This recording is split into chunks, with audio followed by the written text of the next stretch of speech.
Assalamualaikum warahmatullahi wabarakatuh. Perkenalkan, nama saya Aini Koifa dari kelas 2A PGSD. Di sini saya memenuhi mata kuliah Ibu Dr. Haji Rusmin Hussein SPD MPD dalam mata kuliah Inovasi Pendidikan.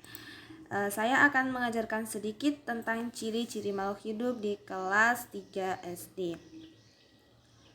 Oke, lanjut. Makhluk hidup terbagi menjadi 3 macam adik-adik, yaitu manusia, hewan, dan tumbuhan.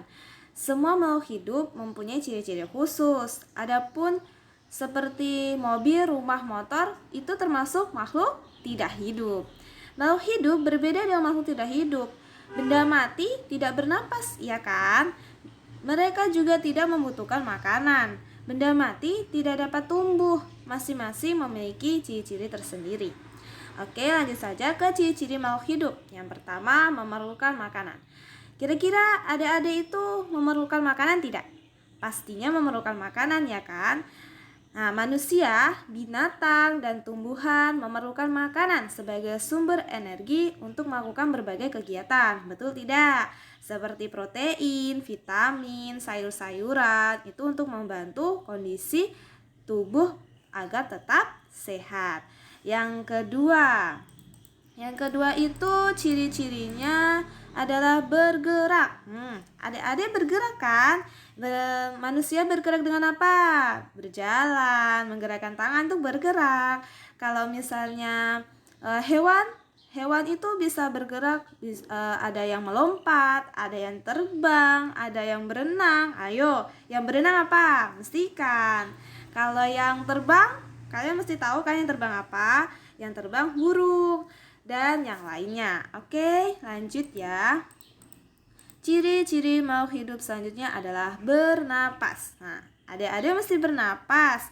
Hewan juga bernapas, tumbuhan juga bernapas. Kenapa makhluk hidup perlu bernapas? Karena untuk tetap hidup kan.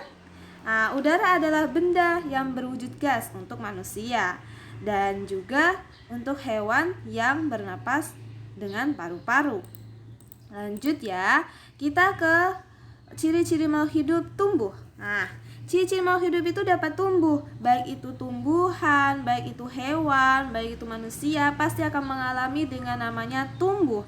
Tumbuh itu pada manusia, dia tuh dari kecil hingga menjadi dewasa. Seperti tingginya badan, naiknya berat badan, dan perubahan bentuk pada diri manusia. Sedangkan pada tumbuhan, dia seperti dari bibitnya, bijinya terlebih dahulu ya, terus bibit, terus jadi terdapat batang, akar, batang, daun, dan tiba-tiba menjadi besar. Itu namanya pertumbuhan pada tumbuhan. Sedangkan pada hewan hampir sama. Dia dimulai dari yang lebih kecil, tiba-tiba dia ada tinggi badannya berubah, berat badannya berubah, dan seterusnya. Oke, lanjut. Yang terakhir adalah ciri-ciri makhluk hidup dapat berkembang biak. Baiklah, pastilah ciri-ciri makhluk hidup itu dapat berkembang biak untuk melestarikan keturunannya, baik itu dalam manusia, hewan, ataupun tumbuhan.